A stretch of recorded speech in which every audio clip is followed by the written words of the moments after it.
Can I figure out if this 500% tariff is a genius move or just a desperate panic play?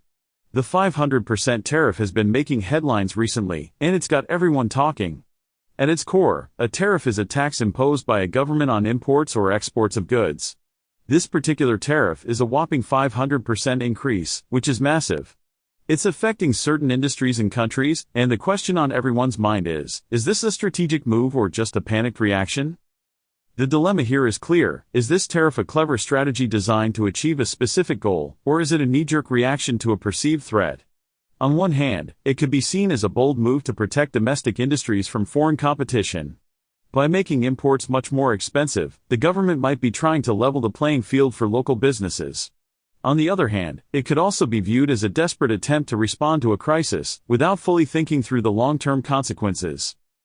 Some argue that this tariff could be a strategic masterstroke, forcing negotiations with other countries and protecting sensitive industries. If executed correctly, it could lead to better trade deals and more favorable terms for domestic businesses. However, others see it as a panicked move, driven by short-sightedness or even political posturing.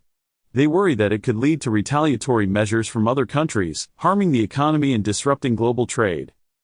The potential benefits of this tariff include protecting domestic industries and bringing in more revenue for the government.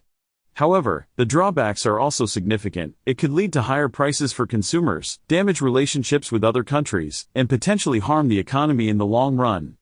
Another concern is that it might not even achieve its intended goal, and could be seen as a heavy-handed approach to trade negotiations. A recent statement from a leading economist suggests that the tariff is more of a panicked reaction than a strategic move. According to them, the data just doesn't support the idea that this tariff will have a significant long-term impact. They argue that it's a classic case of using a sledgehammer to crack a nut, and that more targeted and nuanced approaches would have been more effective. However, other experts disagree, and the debate rages on. In conclusion, the 500% tariff is a complex issue that's open to interpretation. On one hand, it could be a brilliant strategy to protect domestic industries and achieve specific goals. On the other hand, it could be a panicked reaction that's driven by short-sightedness or politics. Ultimately, only time will tell if this tariff is a genius move or a desperate panic play. So what do you think? Is this 500% tariff a strategic masterpiece or a panicked mistake? Let me know in the comments below. Don't forget to like and subscribe for more insightful analyses and discussions on current events.